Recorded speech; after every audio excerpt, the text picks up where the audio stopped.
بسم اللہ الرحمن الرحیم۔ کلمہ طیبہ ایمان۔ ایمان لغت میں کسی کی بات کو کسی کے اعتماد پر یقینی طور سے مان لینے کا نام ہے، اور دین کی خاص اصطلاح میں رسول کی خبر کو بغیر مشاہدہ کے محض رسول کے اعتماد پر یقینی طور سے مان لینے کا نام ایمان ہے۔ قرآنی آیتیں۔ اللہ تعالیٰ نے رسول اللہ صلی اللہ علیہ وسلم سے ارشاد فرمایا، اور ہم نے آپ سے پہلے کوئی ایسا پیغمبر نہیں بھیجا جس کے پاس ہم نے یہ وحی نہ بھیجی ہو کہ میرے سوا کوئی معبود نہیں، اس لیے میری ہی عبادت کرو۔ اللہ تعالیٰ کا ارشاد ہے، ایمان والے تو وہی ہیں کہ جب اللہ تعالیٰ کا نام لیا جاتا ہے تو ان کے دل ڈر جاتے ہیں، اور جب اللہ تعالیٰ کی آیتیں ان کو پڑھ کر سنائی جاتی ہے تو وہ آیتیں ان کے ایمان کو قوی تر کر دیتی ہیں، اور وہ اپنے رب ہی پر توکل کرتے ہیں۔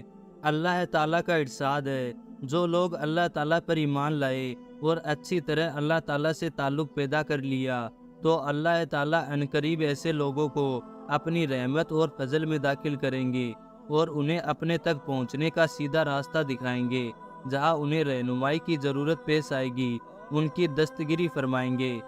اللہ تعالیٰ کا ارشاد ہے، بے شک ہم اپنے رسولوں اور ایمان والوں کی دنیا کی زندگی میں بھی مدد کرتے ہیں، اور قیامت کے دن بھی مدد کریں گے، جس دن اعمال لکھنے والے فرشتے گواہی دینے کھڑے ہوں گے۔ اللہ تعالیٰ کا ارشاد ہے، جو لوگ ایمان لائے اور انہوں نے اپنے ایمان میں شرک کی ملاوٹ نہیں کی، امن انہی کے لیے ہے، اور یہی لوگ ہدایت پر ہیں۔ اللہ تعالیٰ کا ارشاد ہے، اور ایمان والوں کو تو اللہ تعالیٰ ہی سے زیادہ محبت ہوتی ہے۔ اللہ تعالیٰ نے رسول اللہ صلی اللہ علیہ وسلم سے ارشاد فرمایا، آپ فرما دیجئے کہ بے شک میری نماز اور میری ہر عبادت، میرا جینا اور میرا مرنا سب کچھ اللہ تعالیٰ ہی کے لیے ہے، جو سارے جہاں کے پالنے والے ہیں۔ نبی کریم صلی اللہ علیہ وسلم کی حدیثیں۔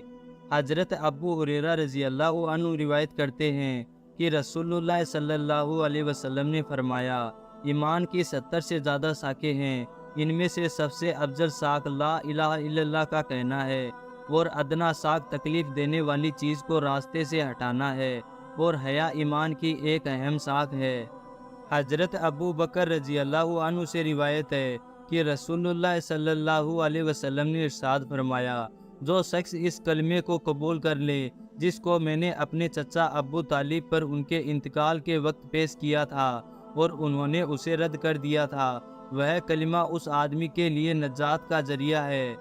حضرت ابو ہریرہ رضی اللہ عنہ سے روایت ہے کہ رسول اللہ صلی اللہ علیہ وسلم نے ارشاد فرمایا، اپنے ایمان کو تازہ کرتے رہا کرو۔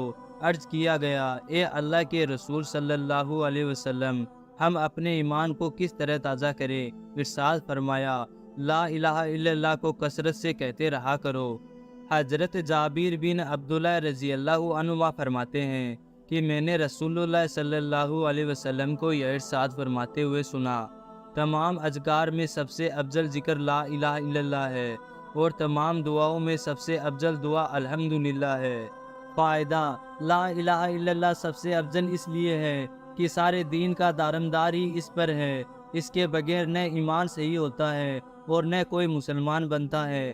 الحمدللہ کو افضل دعا اس لیے فرمایا گیا ہے کہ کریم کی تعریف کا مطلب سوال ہی ہوتا ہے، اور دعا اللہ تعالیٰ سے سوال کرنے کا نام ہے۔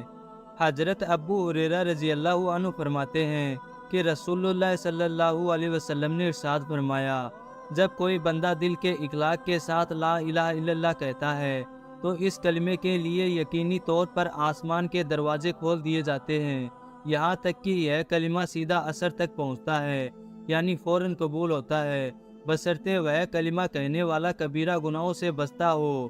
فائدہ: اخلاص کے ساتھ کہنا یہ ہے کہ اس میں ریا اور نفاق نہ ہو۔ کبیرہ گناہوں سے بچنے کی شرط جلد قبول ہونے کے لیے ہے، اور اگر کبیرہ گناہوں کے ساتھ بھی کہا جائے تو نفع اور ثواب سے اس وقت بھی خالی نہیں۔